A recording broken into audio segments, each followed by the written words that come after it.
Hard by a great forest dwelt a poor woodcutter with his wife and his 2 children. The boy was called Hansel and the girl Gretel. He had little to bite and to break, and once when great dearth fell on the land, he could no longer procure even daily bread. Now when he thought over this by night in his bed, and tossed about in his anxiety, he groaned and said to his wife, "What is to become of us? How are we to feed our poor children when we no longer have anything even for ourselves?" "I'll tell you what, husband," answered the woman. "Early tomorrow morning we will take the children out into the forest to where it is the thickest. There we will light a fire for them and give each of them 1 more piece of bread, and then we will go to our work and leave them alone. They will not find the way home again, and we shall be rid of them."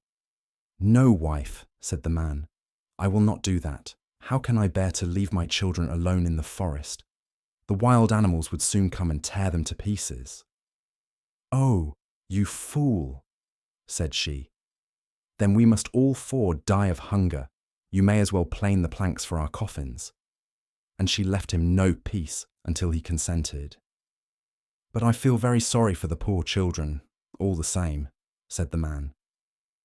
The 2 children had also not been able to sleep for hunger, and had heard what their stepmother had said to their father.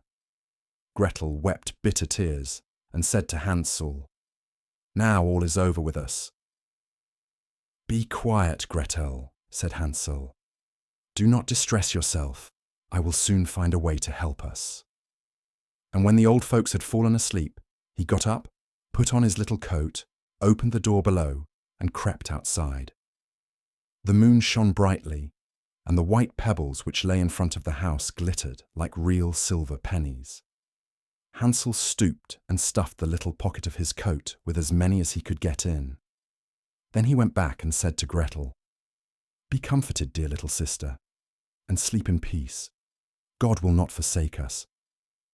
And he lay down again in his bed.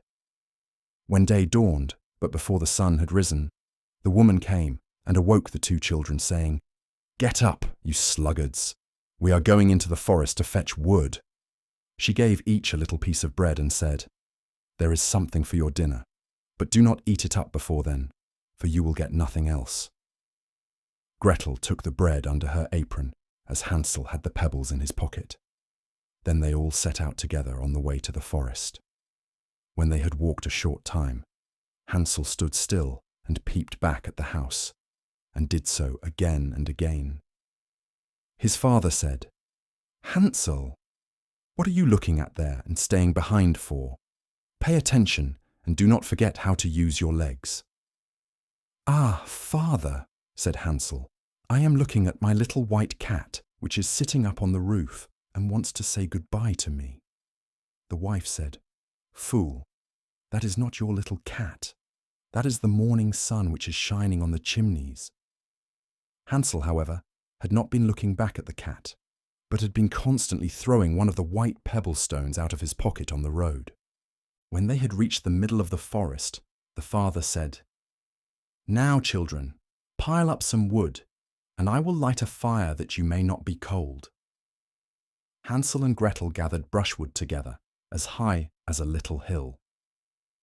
The brushwood was lighted, and when the flames were burning very high, the woman said, "Now, children, lay yourselves down by the fire and rest. We will go into the forest and cut some wood. When we have done, we will come back and fetch you away." Hansel and Gretel sat by the fire, and when noon came, each ate a little piece of bread, and as they heard the strokes of the wood axe, they believed that their father was near. It was not the axe, however, but a branch which he had fastened to a withered tree, which the wind was blowing backwards and forwards. And as they had been sitting such a long time, their eyes closed with fatigue, and they fell fast asleep. When at last they awoke, it was already dark night. Gretel began to cry and said, "How are we to get out of the forest now?" But Hansel comforted her and said, "Just wait a little, until the moon has risen, and then we will soon find the way." And when the full moon had risen, Hansel took his little sister by the hand and followed the pebbles which shone like newly coined silver pieces and showed them the way. They walked the whole night long, and by break of day came once more to their father's house.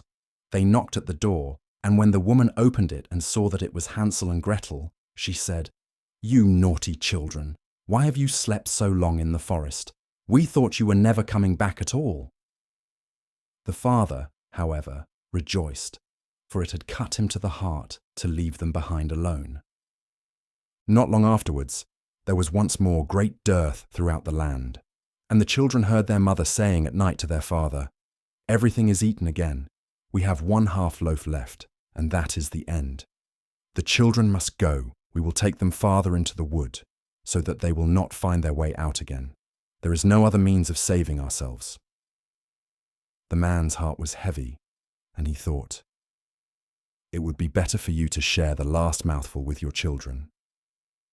The woman, however, would listen to nothing that he had to say, but scolded and reproached him.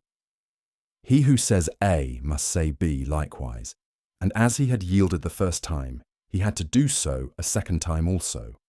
The children, however, were still awake and had heard the conversation. When the old folks were asleep, Hansel again got up and wanted to go out and pick up pebbles as he had done before, but the woman had locked the door, and Hansel could not get out. Nevertheless, he comforted his little sister and said, "Do not cry, Gretel. Go to sleep quietly. The good God will help us." Early in the morning came the woman and took the children out of their beds. Their piece of bread was given to them, but it was still smaller than the time before. On the way into the forest, Hansel crumbled his in his pocket and often stood still and threw a morsel on the ground. "Hansel, why do you stop and look round?" said the father. "Go on." "I am looking back at my little pigeon which is sitting on the roof and wants to say goodbye to me," answered Hansel. "Fool," said the woman, "that is not your little pigeon. That is the morning sun that is shining on the chimney." Hansel, however little by little, threw all the crumbs on the path. The woman led the children still deeper into the forest, where they had never in their lives been before. Then a great fire was again made, and the mother said, "Just sit there, you children, and when you are tired you may sleep a little. We are going into the forest to cut wood, and in the evening when we are done, we will come and fetch you away." When it was noon, Gretel shared her piece of bread with Hansel, who had scattered his by the way. Then they fell asleep, and evening passed, but no one came to the poor children. They did not awake until it was dark night, and Hansel comforted his little sister and said, "Just wait, Gretel, until the moon rises, and then we shall see the crumbs of bread which I have strewn about. They will show us our way home again." When the moon came, they set out, but they found no crumbs, for the many thousands of birds which fly about in the woods and fields had picked them all up. Hansel said to Gretel, "We shall soon find the way," but they did not find it. They walked the whole night, and all the next day too from morning till evening, but they did not get out of the forest and were very hungry, for they had nothing to eat but 2 or 3 berries, which grew on the ground. And as they were so weary that their legs would carry them no longer, they lay down beneath a tree and fell asleep. It was now 3 mornings since they had left their father's house. They began to walk again, but they always came deeper into the forest, and if help did not come soon, they must die of hunger and weariness. When it was midday, they saw a beautiful snow-white bird sitting on a bough, which sang so delightfully that they stood still and listened to it. And when its song was over, it spread its wings and flew away before them, and they followed it until they reached a little house, on the roof of which it alighted. And when they approached the little house, they saw that it was built of bread and covered with cakes, but that the windows were of clear sugar. "We will set to work on that," said Hansel, "and have a good meal. I will eat a bit of the roof, and you, Gretel, can eat some of the window. It will taste sweet." Hansel reached up above and broke off a little of the roof to try how it tasted, and Gretel leant against the window and nibbled at the panes. Then a soft voice cried from the parlour, Nibble, nibble, gnaw. Who is nibbling at my little house? The children answered, the wind, the heaven-born wind, and went on eating without disturbing themselves. Hansel, who liked the taste of the roof, tore down a great piece of it, and Gretel pushed out the whole of one round window pane, sat down, and enjoyed herself with it. Suddenly the door opened, and a woman as old as the hills, who supported herself on crutches, came creeping out. Hansel and Gretel were so terribly frightened that they let fall what they had in their hands. The old woman, however, nodded her head and said, "Oh, you dear children, who has brought you here? Do come in and stay with me. No harm shall happen to you." She took them both by the hand and led them into her little house. Then good food was set before them, milk and pancakes with sugar, apples and nuts. Afterwards, 2 pretty little beds were covered with clean white linen, and Hansel and Gretel lay down in them and thought they were in heaven. The old woman had only pretended to be so kind. She was in reality a wicked witch who lay in wait for children and had only built the little house of bread in order to entice them there. When a child fell into her power, she killed it, cooked and ate it, and that was a feast day with her. Witches have red eyes and cannot see far, but they have a keen scent like the beasts, and are aware when human beings draw near. When Hansel and Gretel came into her neighbourhood, she laughed with malice and said mockingly, "I have them, they shall not escape me again." Early in the morning, before the children were awake, she was already up, and when she saw both of them sleeping and looking so pretty, with their plump and rosy cheeks, she muttered to herself, "That will be a dainty mouthful." Then she seized Hansel with her shriveled hand, carried him into a little stable, and locked him in behind a grated door. Scream as he might, it would not help him. Then she went to Gretel, shook her till she awoke, and cried, "Get up, lazy thing, fetch some water, and cook something good for your brother. He is in the stable outside and is to be made fat. When he is fat, I will eat him." Gretel began to weep bitterly, but it was all in vain, for she was forced to do what the wicked witch commanded. And now the best food was cooked for poor Hansel, but Gretel got nothing but crab shells. Every morning the woman crept to the little stable and cried, "Hansel, stretch out your finger that I may feel if you will soon be fat." Hansel, however, stretched out a little bone to her, and the old woman, who had dim eyes, could not see it, and thought it was Hansel's finger, and was astonished that there was no way of fattening him. When 4 weeks had gone by, and Hansel still remained thin, she was seized with impatience, and would not wait any longer. "Now then, Gretel," she cried to the girl, "stir yourself, and bring some water. Let Hansel be fat or lean, tomorrow I will kill him and cook him." Ah, how the poor little sister did lament when she had to fetch the water, and how her tears did flow down her cheeks. "Dear God, do help us," she cried. "If the wild beasts in the forest had but devoured us, we should at any rate have died together." "Just keep your noise to yourself," said the old woman. "It won't help you at all." Early in the morning, Gretel had to go out and hang up the cauldron with the water and light the fire. "We will bake first," said the old woman. "I have already heated the oven and kneaded the dough." She pushed poor Gretel out to the oven, from which flames of fire were already darting. "Creep in," said the witch, "and see if it is properly heated, so that we can put the bread in." And once Gretel was inside, she intended to shut the oven and let her bake in it, and then she would eat her too. But Gretel saw what she had in mind, and said, "I do not know how I am to do it. How do I get in?" "Silly goose," said the old woman. "The door is big enough. Just look, I can get in myself." And she crept up and thrust her head into the oven.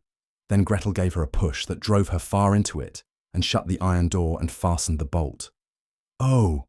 Then she began to howl quite horribly, but Gretel ran away, and the godless witch was miserably burnt to death. Gretel, however, ran like lightning to Hansel, opened his little stable, and cried, "Hansel, we are saved." The old witch is dead. Then Hansel sprang like a bird from its cage when the door is opened. How they did rejoice and embrace each other, and dance about and kiss each other. And as they had no longer any need to fear her, they went into the witch's house, and in every corner there stood chests full of pearls and jewels. "These are far better than pebbles," said Hansel, and thrust into his pockets whatever could be got in. And Gretel said, "I, too, will take something home with me," and filled her pinafore full. "But now we must be off," said Hansel, "that we may get out of the witch's forest." When they had walked for 2 hours, they came to a great stretch of water. "We cannot cross," said Hansel. "I see no footplank and no bridge."